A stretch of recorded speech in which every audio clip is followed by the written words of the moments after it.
Hello साथियों, स्वागत है आप सबका यूनिक एग्रीकल्चर क्लासेस में। तो आज हम इस वीडियो के अंदर बात करने वाले हैं कि अब आपने CUT PG एग्जाम दे लिया है। अब इसके बाद की जर्नी आपको तय करनी होगी। इस जर्नी में आपको अलग अलग जो है चीजें देखने को मिलेगी। जैसे कि हम बात करें आपका काउंसलिंग का, काउंसलिंग आपको पता होगी कि CUT PG का पेपर देने के बाद सेपरेट सेपरेट यूनिवर्सिटीज अपनी अपनी काउंसलिंग करवाती है और इस काउंसलिंग के बारे में आपको इसी चैनल पे बेस्ट और एकदम ऑथेंटिक जानकारी आपको मिलेगी। और अब आपकी प्रोविजनल आंसर की आने के बाद फाइनल की आंसर की जो है आएगी। देन उसके बाद रिजल्ट आएगा। देन उसके बाद कुछ टाइम पीरियड के अंदर आपकी काउंसलिंग सेपरेट यूनिवर्सिटीज की स्टार्ट हो जाएगी। तो कंप्लीट प्रोसेस हम BHU का जानने वाले हैं इस वीडियो में कि आपका क्या क्या स्टेप्स होंगे और क्या क्या चीजें आपको ध्यान में रखनी चाहिए, सारी जानकारी हम इसमें जानेंगे। तो चलते हैं, इस वीडियो के अंदर हम कवर करेंगे कंप्लीट जो है हमारा काउंसलिंग की प्रोसेस। देन उसके बाद इंपॉर्टेंट डेट्स या एक्सपेक्टेड डेट्स, उसके बाद डॉक्यूमेंट्स क्या क्या चाहिए ताकि आप अभी बना लोगे तो आपको आगे जाके दिक्कत नहीं आएगी। उसके बाद कॉमन जो मिस्टेक्स है जो हर बार बच्चे करते हैं वो आपको नहीं करनी है। देन उसके बाद सबसे इंपॉर्टेंट है सीट कैसे हमारी फिक्स करें या कंफर्म करें। तो सारी जानकारी इस वीडियो के अंदर जानेंगे। तो अगर आप चैनल पे नए हैं तो चैनल को सब्सक्राइब कर दें क्योंकि आपको यहाँ पे ऑथेंटिक जानकारी मिलने वाली है। चलो, तो हम बात करते हैं। तो हम ये वीडियो स्टार्ट करने से पहले आपको जान लेना है कि आपको एक चीज से दूर रहना है, क्या? र्यूमर से। जितनी भी अफवाहें हैं, जितनी भी आपके यूट्यूब पे अभी जैसे जैसे काउंसलिंग की प्रोसेस स्टार्ट होगी ना, आपको बहुत सारी ऐसी चीजें देखने को मिलेगी जो कुछ आपके काम की नहीं है। जबरदस्ती लोग जो है पूरे एक एक घंटे की वीडियो प्रोवाइड करा रहे हैं, उसमें लास्ट में जाकर पता चल लगता है कि कुछ है ही नहीं वीडियो में। तो आपको ऐसे र्यूमर्स से और ऐसी अफवाहों से दूर रहना है। आपको इस चैनल पे मैं आपको बता देता हूं, अगर आप एग्रीकल्चर से हो तो एग्रीकल्चर से आपको सबसे बेस्ट और ऑथेंटिक जानकारी इस चैनल के अलावा कहीं नहीं मिलने वाली, मैं आपको दावे के साथ कह सकता हूं। चलो स्टार्ट करते हैं। तो हमारा बेसिक सा जो है काउंसलिंग की प्रोसेस में हमारे 4 स्टेप्स होते हैं। पहला आपका रजिस्ट्रेशन, देन उसके बाद चॉइस फिलिंग, देन उसके बाद आपका सीट अलॉटमेंट और आपका डॉक्यूमेंट वेरिफिकेशन। कंप्लीट 4 स्टेप्स के अंदर आपकी काउंसलिंग चलती है। ठीक, नेक्स्ट हम बात करें आपका इन स्टेप्स की वन बाय वन। चलो, तो पहले स्टेप्स आपकी आती है रजिस्ट्रेशन की। तो रजिस्ट्रेशन आपको जब आपका पेपर देने के बाद, अभी मान लो आपकी प्रोविजनल आंसर की आई है, ठीक है, प्रोविजनल आपके आंसर की आई है, उसके बाद आपकी फाइनल आंसर की आएगी। क्या आएगी? फाइनल आंसर की आएगी। देन उसके बाद आपका रिजल्ट आने वाला है। क्या आने वाला है? रिजल्ट आने वाला है। देन उसके बाद विद इन 1 मंथ, लमसम अगर हम बात करें आपकी जून के फर्स्ट वीक में या हम बात करें आपके मई के लास्ट वीक में, इन दोनों के बीच में आपकी जो BHU की काउंसलिंग है वो क्या हो जाएगी?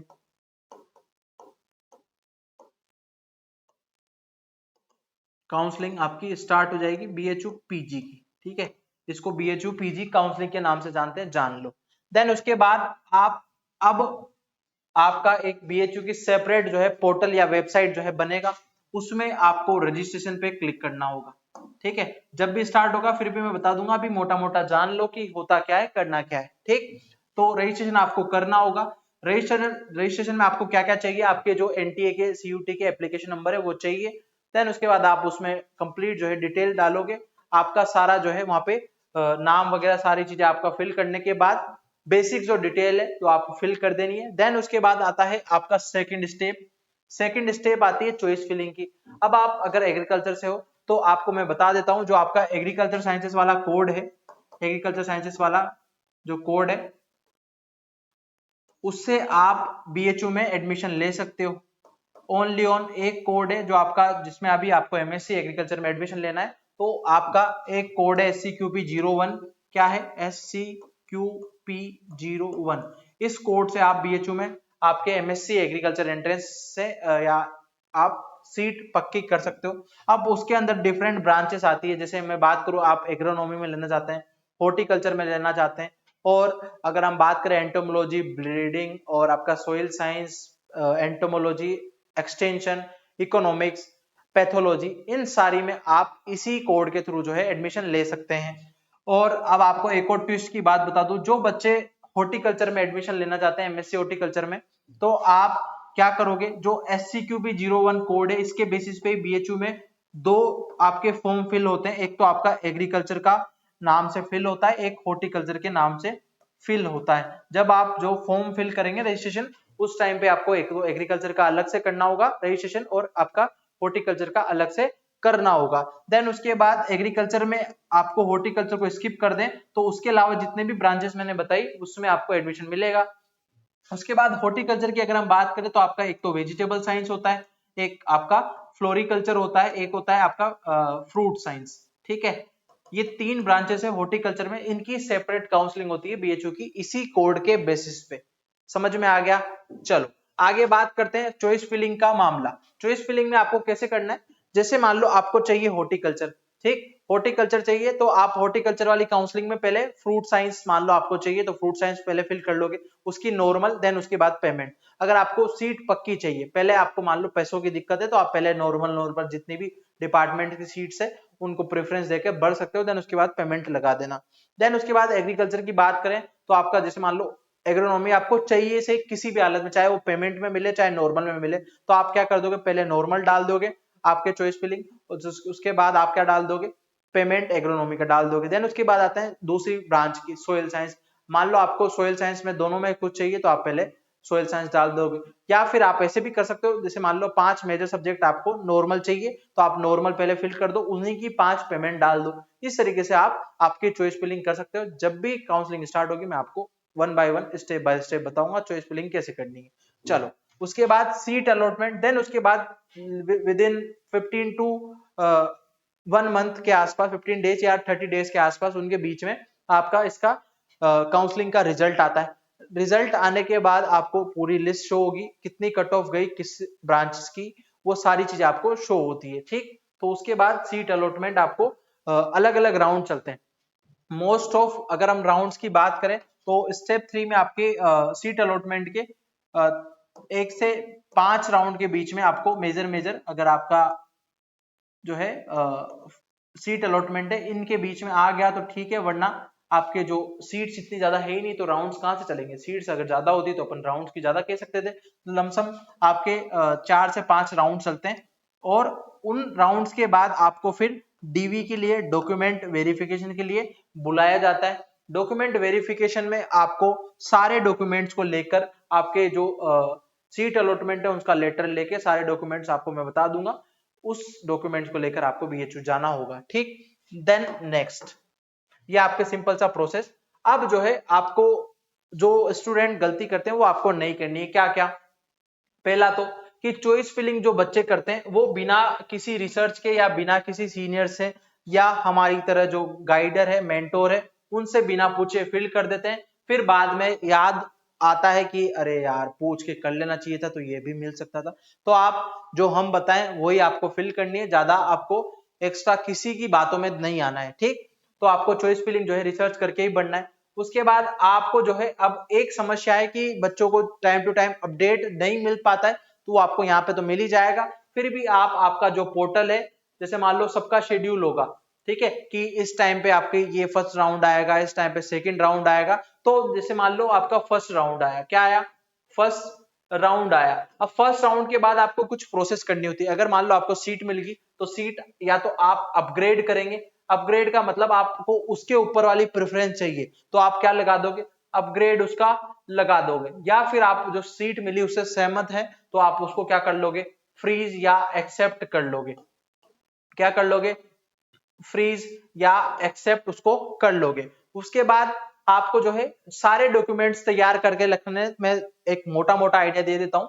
फर्स्ट आपको 10th की मार्कशीट, 12th की मार्कशीट, BSc के सारे सेमेस्टर्स की मार्कशीट और आपका लास्ट में अगर ट्रांसक्रिप्ट मिलती है तो ट्रांसक्रिप्ट। ठीक, उसके बाद आपको जो लास्ट ईयर की मार्कशीट है, मान लो आपको नहीं मिली तो कोई बात नहीं, पर जितनी भी मार्कशीट आपको रखनी होगी सेमेस्टर्स की। उसके बाद आपका जो जैसे मान लो ऑल इंडिया का कैटेगरी सर्टिफिकेट बनता है, ओबीसी हो या जनरल हो, या जनरल के कोई सर्टिफिकेट नहीं, ईडब्ल्यूएस का हो या आपका ST SC का हो, तो आपको जो है बनाना पड़ता है। तो वो अप टू डेट रहना, विद इन जो है आपका 1 ईयर का, 1 ईयर से ज्यादा जो है पुराना नहीं होना चाहिए, ध्यान रखना। हो सके तो 6 मंथ का होगा तो और भी बेस्ट होगा। ठीक, तो इस तरीके से आपको ये छोटी छोटी बातें ध्यान रखनी है। उसके बाद आपका CUT PG का जो फॉर्म आपने फिल किया था उसका फॉर्म आपको होना चाहिए। उसके बाद आपने जो बीएचयू की काउंसलिंग भरी थी उसका फॉर्म आपके पास होना चाहिए।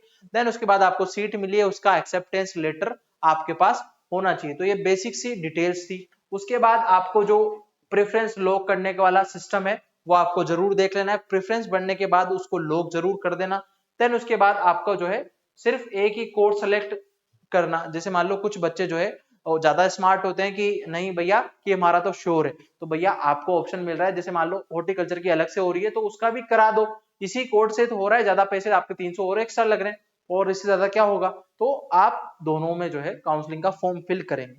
ठीक, चलो उसके बाद अब इतना बेसिक से आपको बताओ, कोई बताएगा नहीं बताएगा। ठीक, अब हम बात कर लेते हैं कि आपकी एक्सपेक्टेड डेट्स की कब क्या आने वाला है। तो आपका सीयूटीपीजी का रिजल्ट जो है आपके अप्रैल के लास्ट तक देखने को आपको मिल जाएगा।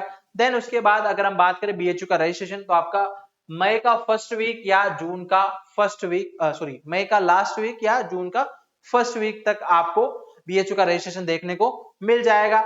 सीट अलॉटमेंट की बात करें तो आपको जुलाई के फर्स्ट वीक में सीट या फर्स्ट जो है राउंड आ जाएगा। काउंसलिंग का रिजल्ट जो बात करते हो आप, फर्स्ट राउंड आपका आ जाएगा, ध्यान रखना। उसके बाद क्लासेस आपका जो है काउंसलिंग पूरी खत्म होने के बाद on the spot counselling online जो है आपका ये सारी counselling mop up round on the spot ये सारी काउंसलिंग खत्म होने के बाद अगस्त फर्स्ट वीक से आपकी क्लासेस कंटिन्यू चलने लग जाएगी।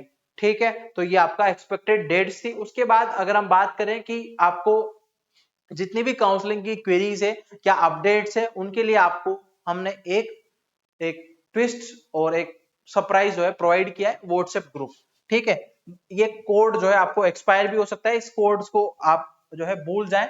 इसके अलावा आप क्या करेंगे, आप जो डिस्क्रिप्शन में आपको एक लिंक देखने को मिलेगा, उस लिंक पर जाकर आप उस ग्रुप को व्हाट्सएप ग्रुप को ज्वाइन कर लें। टाइम टू टाइम जब भी कुछ नया अपडेट आएगा, चाहे फर्स्ट राउंड आ गया, सेकंड राउंड आ गया, थर्ड राउंड आ गया या कोई भी काउंसलिंग के रिगार्डिंग अपडेट आपको उसी ग्रुप में देखने को मिलेगी। तो आप उस लिंक को डिस्क्रिप्शन से ज्वाइन कर सकते हैं। तो साथियों ये थी छोटी सी काउंसलिंग की जानकारी। और फिर भी आपको कुछ मन में डाउट है कि सर हमें ये चीज समझ में नहीं आई हो, तो पर्टिकुलर आप कमेंट में कमेंट जो है ड्रॉप कर सकते हैं, उन पे हम आपको वीडियोस प्रोवाइड करा देंगे। तो साथियों बेस्ट ऑफ लक, आगे की जर्नी है। और उसके अलावा आप अगर एग्रीकल्चर से हैं तो आपका 30 अप्रैल तक, अगर आप ये वीडियो 30 अप्रैल से पहले देख रहे हैं तो 30 अप्रैल तक जीबीपीयूटी के फॉर्म स्टार्ट है। उसके बाद एमपी जेई के जो आपका एमपी वाला जेएनकेवी और आपका ग्वालियर वाली यूनिवर्सिटी है उनका एक एंट्रेंस एग्जाम होता है एमपी जेई, तो उसके भी फॉर्म आपके लमसम मई में निकल जाएंगे, तो आप उसको भी भर सकते हैं। तो आपके पास ऑप्शंस बहुत है। अगर आप ठान लिया है अपने एमएससी में एडमिशन लेने का तो आप बहुत सारे जरिए हो चुके हैं एमएससी में एंट्रेंस देकर एडमिशन लेने के। तो इसी के साथ मिलते हैं नेक्स्ट वीडियोस में। अगर आपको वीडियो अच्छी लगी हो तो चैनल को सब्सक्राइब कर ले और इसी के साथ जुड़े रहें, आपको बेस्ट और ऑथेंटिक जानकारी इसी चैनल से मिलने वाली है। तो बाय बाय, थैंक यू।